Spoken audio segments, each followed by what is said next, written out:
Welcome to mix media. Hi நண்பர்களே, உங்கள் எல்லாரையும் சந்தித்து ரொம்ப நாள் ஆகுது. ஐ திங்க் ஒரு 2 or 3 வீக்ஸ் இருக்கும்னு நினைக்கிறேன். ஏன்னா எனக்கு கொஞ்சம் உடம்பு சரியில்லை, ஆஸ் வெல் அஸ் இந்த ஆன்லைன் கிளாஸ் சோதனைகள்லாம் கொஞ்சம் ஓடிக்கிட்டு இருந்தது. அதுவே எனக்கு கொஞ்சம் டயர்டானதுனால நான் வர முடியல. இன்றைக்கி சரி ஒரு குவிக்கான ஒரு எண்ணெய் முட்டை ரெசிபி பார்த்துடலாம், ஓகேவா? பார்த்தாலே கொஞ்சம் பரிதாபமாக தான் இருக்கும். எனக்கு வேறு வழி தெரில, என்கிட்ட இருந்தது அவ்வளோதான். ஒரு முட்டை இருந்துச்சு. ஸோ அந்த முட்டையும் விரிசல் அடைஞ்சி ஒரு பாவமான நிலமையில் இருந்துச்சு. அதுக்கப்புறம் ஒரு சின்ன வெங்காயத்தை வெட்டி வச்சுருந்தேன். அதுக்கப்புறம் 2 பூண்டு என்னமோ தான் இருந்துச்சு. பண்ண ஆரம்பிச்சிட்டேன். அதுக்கப்புறம் பார்த்தா பூண்டு கம்மியாச்சு. சரி பரவாயில்ல பண்ணலாம் அப்படின்னு சொல்லிட்டு அப்புறம் புளி தண்ணி, அப்புறம் உப்பு தண்ணி, அதுக்கப்புறம் கொத்தமல்லி தழை, ஓகேயா? அதுக்கப்புறம் காஞ்ச மிளகாய் ஒன்று வறுத்து வச்சுருந்தேன். பாதி போட்டால் போதும், ஓகே? பாதி போட்டு அதை அப்படி கையிலே க்ரஷ் பண்ணிட்டேன். நம்ம எடுத்துருக்கிறது ஒரு மிளகாய் தான், அதனால தான். இப்போ ஒரு ஸ்பூன் எண்ணெய் போட்டுக்கிட்டேன். இப்போ நம்ம இதில் வெங்காயத்தை பூண்டெல்லாம் பொரித்து எடுத்துடலாம். ஃபர்ஸ்ட்டு வெங்காயம் போட்டுக்கலாம். நம்ம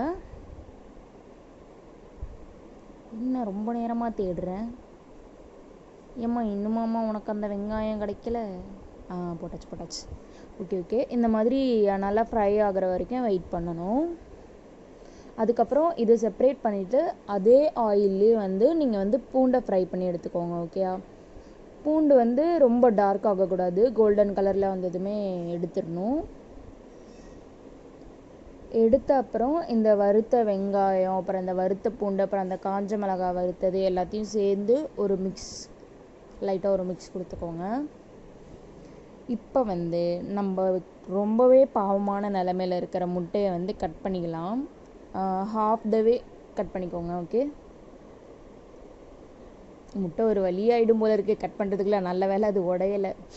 அதுக்கப்புறம் நம்ம ரெடி பண்ணி வச்சுருந்த அந்த மசாலாவை உள்ளே போட்டுடலாம். உங்களுக்கு காரம் பிடிக்குன்னா நல்லா ஒரு மிளகாய் கூட வறுத்து ஃபுல்லாக அரைச்சில் கசக்கி தான். நீங்கள் நிறைய முட்டை எடுத்திங்கன்னா அதை அப்படியே டபுள் பண்ணிக்க வேண்டியதான். இப்போ கொஞ்சம் உப்பு தண்ணி ஊற்றிக்கிறேன். அதுக்கப்புறம் கொஞ்சம் புளி தண்ணி, ஓகே? பார்க்குறதுக்கு நம்ம கடையில் இருக்கிற மாதிரி இருக்குது. மேலே கொஞ்சம் கொத்தமல்லி தலையை போட்டு கார்னிஷ் பண்ணி வாயில் கபக்னு போட்டு சாப்பிட்ற வேண்டியது தான். இல்லை ஒரே கபக்லேயே சாப்பிட்லாமோ? சரி, ஓகே, அதெல்லாம் நம்ம கண்டுக்கக்கூடாது. இப்படி தான் முகம் போட்டுட்ருப்பேன். நீங்கள் ஒரு 3 or 4 drops லெமன் போட்டுக்கிட்டிங்கன்னா நல்லாயிருக்கும். அதுக்கப்புறம் நம்ம வறுத்த எண்ணெயில் மிச்சம் இருக்கிற எண்ணெயும் அது மேலே கொஞ்சம் ஊற்றிக்கோங்க. நான் அதை கவர் பண்ணலை, மறந்துட்டேன், லாஸ்ட்டாக தான் ஊற்றினேன். நீங்கள் அதை போட்டு பண்ணிட்டீங்கன்னா பர்ஃபெக்டாக வந்துடும். ஓகே, அடுத்த வீடியோவில் பார்க்கலாம். Do like, comment, share and subscribe. Okay, bye.